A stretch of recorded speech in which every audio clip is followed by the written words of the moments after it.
Hey friends, it's Kenny Jang here, and we just wanted to share with you some of the experiences that our past participants had with our retreats. I'm joined by Brian Beaufort. Welcome, Brian. How are you doing? Hello, good. How are you, sir? So one of the things that we wanted to do is share some of your perspective and experiences of the retreats that we've been hosting. We've got another one coming up really soon. And I think there's a lot of questions that people have in their mind before they commit to doing it. And mastermind retreats and these intensives are a little bit of a different animal or different beast than a conference or other regular event, right? And so thank you so much for coming on and chatting with me. So tell me first, I guess I want to work backwards. From your whole process of coming into the retreat, what did you think was going to be your biggest outcome or the biggest value proposition? What did you think you were going to get out of it? That's a good question. So I thought going into it that I would learn more than I would at a conference. Like I would walk away with, pages of notes and tons of action steps, and just kind of like drinking from a fire hose. But that actually wasn't the most valuable thing that I got from it, which was really interesting. So for me, I told my wife going on this, she asked me kind of the same question, right? What's a win for you when you come back from this retreat? And yeah, because first of all, it's not just the money, it's the time, right? I think as entrepreneurs, getting away from the office and dedicating 3 days of time plus travel is a big deal, right? So I think that's what the first question on everyone's mind is that. So what did you answer to your wife? So I told my wife, I hope to get just a ton of valuable content. I don't go to many business conferences. I go to a lot of pastors' conferences. I read a lot of business books, but I was hoping that the retreat would be a lot of content. And for me personally, I'm more of a kind of an introverted person. I'm not, crazy outgoing. And so for me, the content was definitely what I was looking forward to. But what ended up happening was the most valuable part I got was relational. Yes. It was the side conversations. It was the friendships. It was, I think as business owners, as entrepreneurs, at least for me, I don't know if I can't speak for everyone, but I kind of lived in a bubble where I didn't have too many friends that were like me.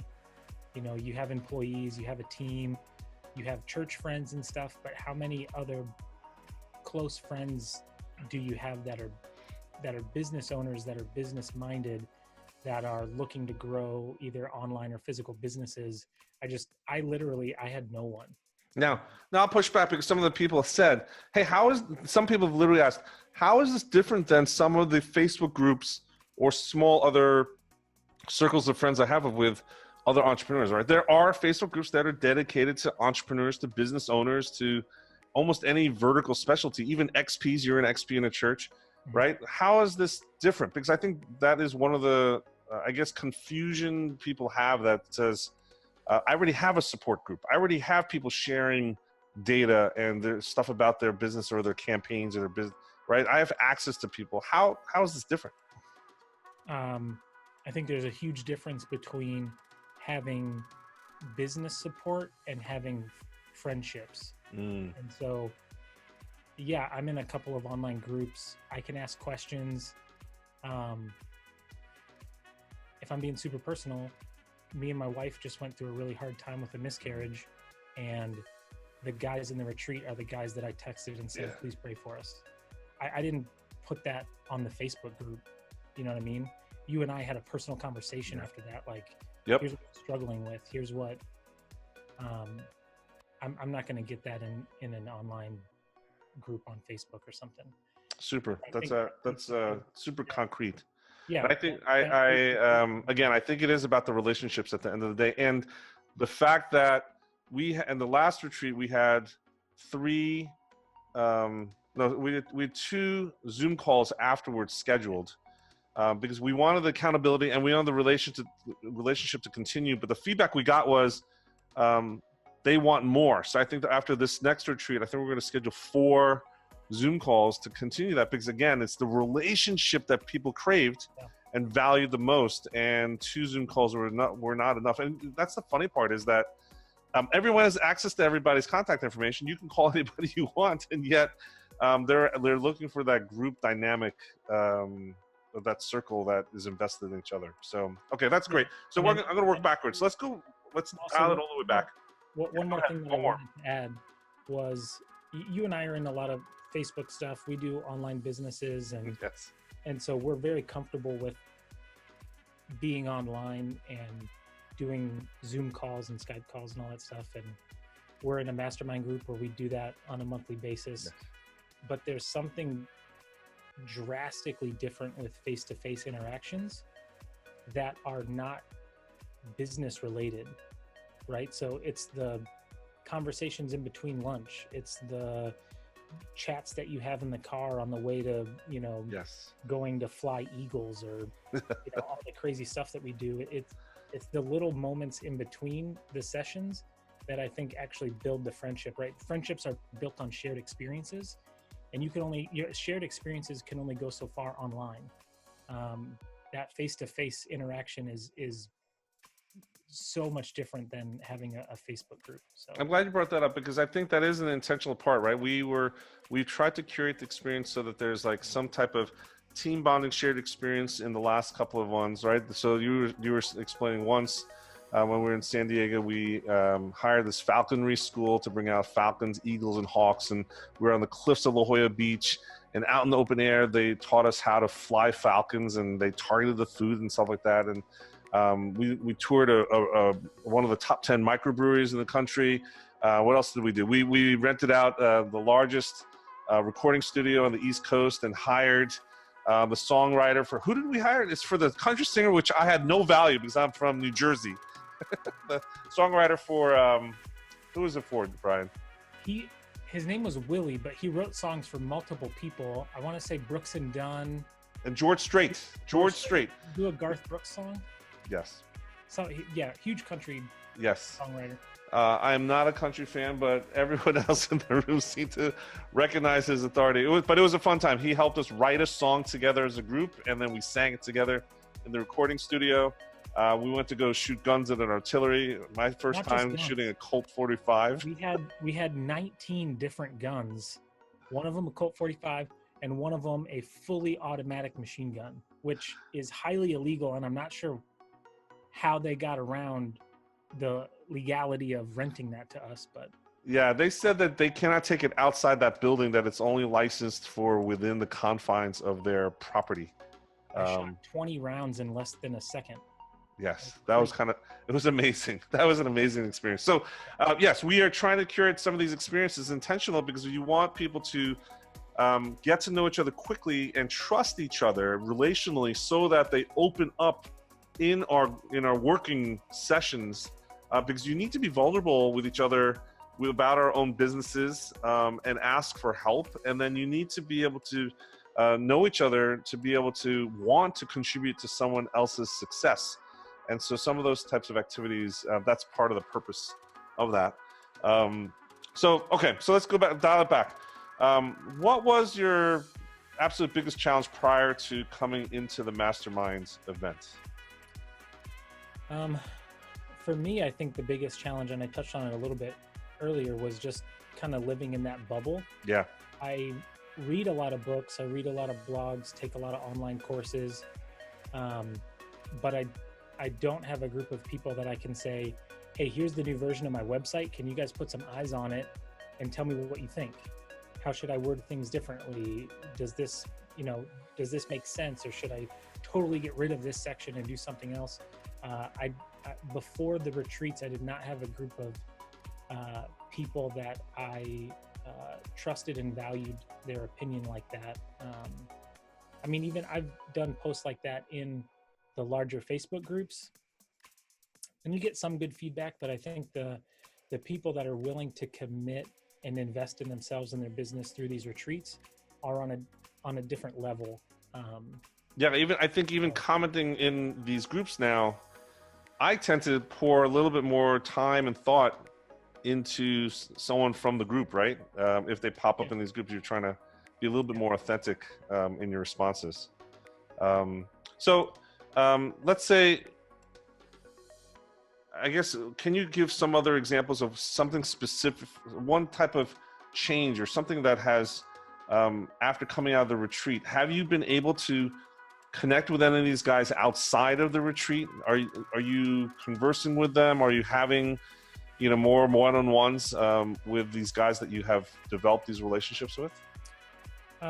Yeah, I mean, I still think the valuable, yes, I do connect with them outside of the retreat. I think the most valuable kind of takeaways that I've had have still been at the retreats.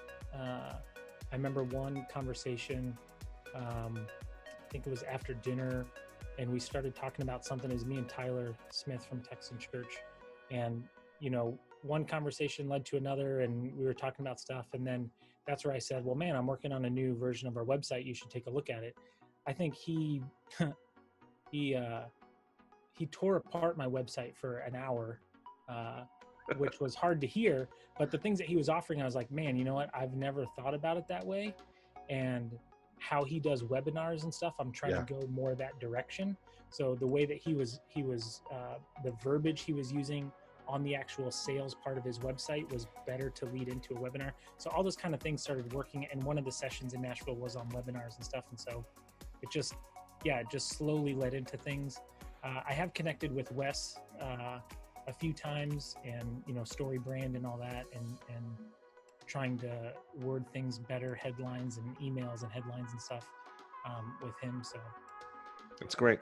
What would you say to somebody who's like sitting on the fence, right? Because there's a lot of people who are interested and they said, yeah, maybe next time, we'll see what happens. What would you say to that person? How can they reframe how they're looking at this as an investment versus an expense? Or what is the criteria that they should be using in order to say this is worth committing to and actually going through with it? Yeah, so I think if I were to talk to a buddy that was on the fence, I would say almost just that, right? You can't look at it as an expense. It's not a line item in your budget.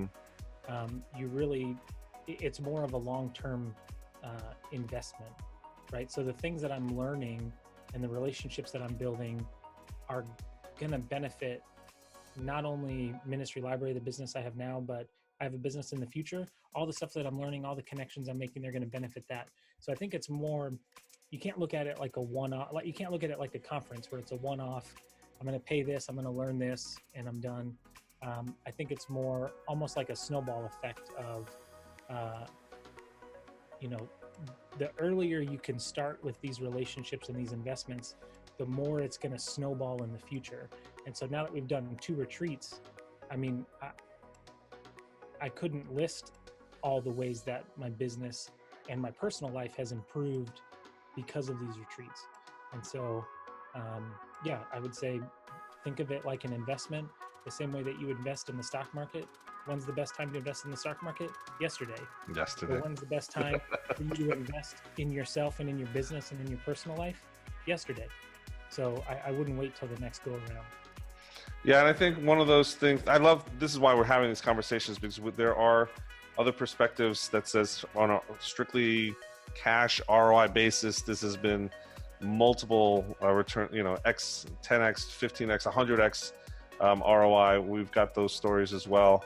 I do think what you're saying is true. And again, I think it's, isn't it true that what you get out of it is really what you put into it? If you are present and you're building those relationships and you're intentional, that even whether you're extroverted or introverted, right? That you're saying that it doesn't matter. Those relationships will flourish and happen at the retreat.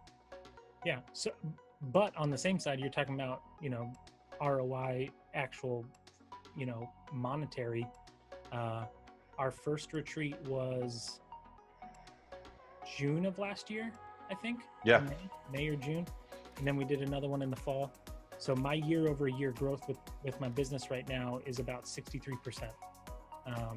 And I would attribute most of that to what I have learned from the guys at the retreats. Yeah, and the circle of friends, right? I think I think you're plugging into this network that is honestly just available on demand, which is, I think, is crazy to see some of the things that have been happening across the group.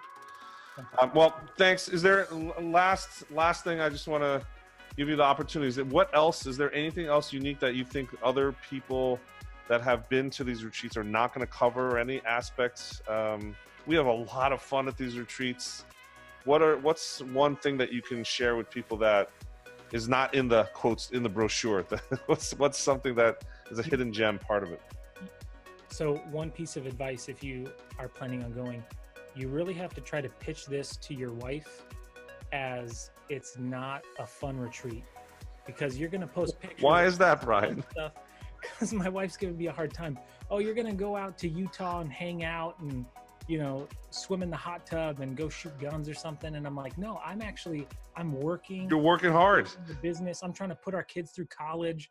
Like I'm going there to make more money. I'm not going there to just. You're suffering by going to the largest private log cabin in the United States, or, you know, playing with falcons off the cliffs of La Jolla, or, right? You're suffering. You're working hard.